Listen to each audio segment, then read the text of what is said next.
ಬಳ್ಳಾರಿಯಲ್ಲಿ ಮತ್ತೊಂದು ಅಸ್ಥಿ ಪಂಜರ ಪತ್ತೆಯಾಗಿದೆ. ಇದೇ ಜಾಗದಲ್ಲಿ ಈಗಾಗಲೇ 2 ಅಸ್ಥಿ ಪಂಜರ ಪತ್ತೆಯಾಗಿದ್ದು, ಈಗ ಮತ್ತೊಂದು ಅಸ್ಥಿ ಪಂಜರ ಬಳ್ಳಾರಿಯಲ್ಲಿ ಪತ್ತೆಯಾಗಿದೆ. ತೆಕ್ಕಲಕೋಟೆ ಸಮೀಪದ ಗೌಡ್ರಮೂಲೆ ಪ್ರದೇಶದಲ್ಲಿ ಅಸ್ಥಿ ಪಂಜರ ಪತ್ತೆಯಾಗಿದ್ದು, ಇದೀಗ ಇದೇ ಪ್ರದೇಶದಲ್ಲಿ 2 ಅಸ್ಥಿ ಪಂಜರ ಈ ಹಿಂದೆ ಪತ್ತೆಯಾಗಿತ್ತು.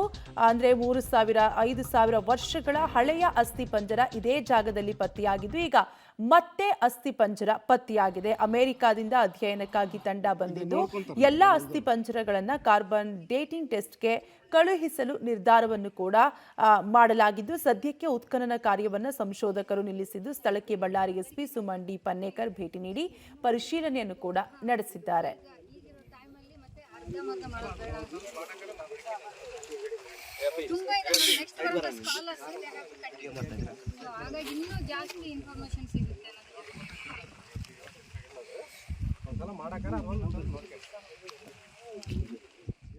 ಇದು ನೋಡ್ಕೊಂತಾರೆ ಮೇಡಮ್, ಎಲ್ಲ ಇದೆಲ್ಲ